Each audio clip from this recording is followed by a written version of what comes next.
पुराने जमाने की बड़े बड़े बांधों में पानी को रोकने और नियंत्रित करने की ऐसी तकनीकें विकसित की गई थीं जो आज भी आधुनिक बांधों और नहर प्रणालियों में लगभग उसी सिद्धांत पर इस्तेमाल की जाती हैं। उस समय न तो उन्नत मशीनें थीं और न ही कंप्यूटर आधारित नियंत्रण प्रणालियां, लेकिन फिर भी इंजीनियरों और कारीगरों ने प्रकृति के नियमों, खासकर पानी के दबाव और प्रवाह को समझकर ऐसे डिजाइन तैयार किए जो सदियों तक टिके रहे। इन बांधों और जलद्वारों, फाटकों की सबसे बड़ी खासियत यह थी कि पानी खुद ही उन्हें बंद रखने का काम करता था। जैसे ही नदी का तेज प्रवाह गेट्स से टकराता, वह उन्हें बंद होने की दिशा में धकेल देता। गेट्स को विशेष रूप से कोणीय एंगल्ड आकार में बनाया जाता था ताकि पानी का दबाव उन्हें और अधिक मजबूती से सील कर दे। जब एक ओर पानी का स्तर ऊंचा होता तो दबाव इतना अधिक हो जाता कि गेट को खोलना लगभग असंभव लगता। यही कारण है कि ये संरचनाएं बिना अधिक मानवीय हस्तक्षेप के भी सुरक्षित रूप से काम करती थीं। लेकिन प्राचीन इंजीनियर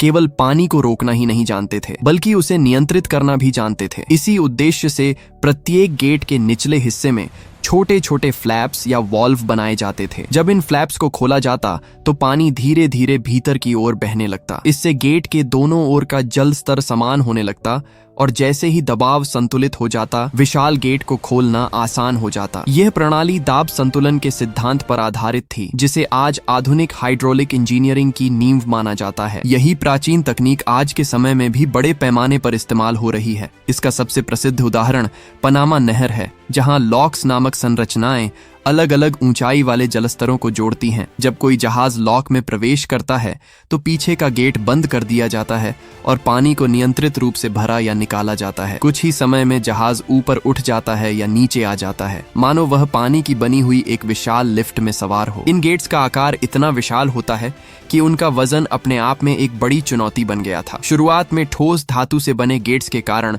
उनके कब्जों पर अत्यधिक दबाव पड़ता था, जिससे वे धीरे धीरे क्षतिग्रस्त होने लगे। इस समस्या का समाधान भी इंजीनियरों ने बेहद चतुराई से निकाला। गेट्स को खोखला, हॉलो बनाया गया। अंदर से खोखले होने के कारण ये गेट पानी पर आंशिक रूप से तैरने लगे, जिससे उनका प्रभावी वजन कम हो गया और संरचना अधिक टिकाऊ बन गई। इस तरह पुराने जमाने की यह जल नियंत्रण तकनीक न केवल अपने समय से बहुत आगे थी, बल्कि आज भी आधुनिक बांधों और नहरों की आधारशिला बनी हुई है। यह साबित करती है कि सच्ची इंजीनियरिंग समय की मोहताज नहीं होती। अगर सिद्धांत मजबूत हों तो तकनीक सदियों तक जीवित रहती है।